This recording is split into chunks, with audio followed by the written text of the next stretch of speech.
Hello, നമ്മളിപ്പോൾ അബുദാബിയിൽ എത്തിയിട്ടുണ്ട്. എൻ്റെ ഷോർട്സ് വീഡിയോ കണ്ടവർക്ക് അറിയാം നമ്മൾ പോകുന്നതൊക്കെ. അങ്ങനെ നമ്മൾ വീട്ടിലേക്കുള്ള ആവശ്യമുള്ള കുറച്ച് ഐറ്റംസ്, പച്ചക്കറിയും അതുപോലെ ഫ്രൂട്ട്സൊക്കെ മേടിക്കാൻ വേണ്ടി വന്നതാണ്.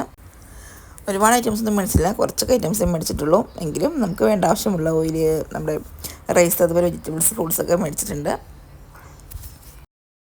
വളരെ കുറച്ച് ചെറിയ വീഡിയോസ് മാത്രമേ എടുത്തിട്ടുള്ളൂ. ചെറിയ വീഡിയോ ആണിത്. കാരണം ഒരുപാട് പ്രശ്നങ്ങളുള്ളതുകൊണ്ട് തന്നെ അവിടേക്ക് വീടെടുക്കാൻ പറ്റുമോ ഇല്ല എന്നുള്ളതുകൊണ്ട് വളരെ ചെറിയ വീഡിയോസ് മാത്രമേ എടുത്തിട്ടുള്ളൂ. റിച്ച് പൊട്ടറ്റോ ഭയങ്കര ബിഗ് സൈസാണല്ലോ എന്ന് പറഞ്ഞത് നോക്കിയിരിക്കുകയാണ്. നമ്മളതിലെ ഒരു ചെറിയ ചെറിയ ഉള്ളക്കിഴങ്ങ് മാത്രം നോക്കിയെടുത്ത് നമുക്കത് നോമ്പ് തുറക്കാൻ ആവശ്യമുള്ള ഐറ്റംസ് ഒക്കെ ഉണ്ടാക്കാൻ വേണ്ടിയുള്ള ഐറ്റംസ് മാത്രമേ എടുത്തിട്ടുള്ളൂ.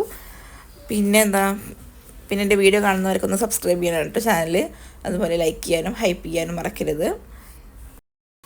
പിന്നെ കുറച്ച് കുട്ടികൾക്ക് ചോക്ലേറ്റ്സ് മേടിച്ചു, അതുപോലെ കുറച്ച് ചിക്കന്, മീൻ, അങ്ങനെയൊക്കെ കുറച്ച് ഐറ്റംസ് മേടിച്ചിട്ടുണ്ടായിരുന്നു. അതൊക്കെ മേടിച്ച് നമ്മളവിടുന്ന് പോയിരുന്നു കേട്ടോ. പിന്നെ ഒരുപാട് വീഡിയോസ് ഒന്നും എടുക്കാൻ പറ്റില്ലാത്തത് കൊണ്ട് അവിടുന്ന് വീഡിയോസ് ഒന്നും എടുത്തില്ല. അങ്ങനെ ഞങ്ങൾ തിരിച്ചു പോന്നു. ഞാൻ 9 വർഷം മുന്നെയാണ് അബുദാബിയിൽ വന്നിട്ടുണ്ടായിരുന്നത്. ഇപ്പോൾ വന്നപ്പോൾ ഒരുപാട് ചേഞ്ച് ആയിട്ടുണ്ട്. വീണ്ടും അവിടെ പണികൾ നടന്നുകൊണ്ടിരിക്കുന്നത്. അവിടെ എന്തോ റെയിൽവേ അങ്ങനെ സംഭവം വരുന്നുണ്ട്. എത്ര പ്രാവശ്യം കഴിഞ്ഞ് വന്നാലും വീണ്ടും പുതിയ പുതിയ സംഭവങ്ങൾ അബുദാബി UAE ഉണ്ടാവും. ഇത്രയുള്ള ഇന്നത്തെ വീഡിയോ. നെക്സ്റ്റ് വീഡിയോ ആയിട്ട് വീണ്ടും വരാം. താങ്ക്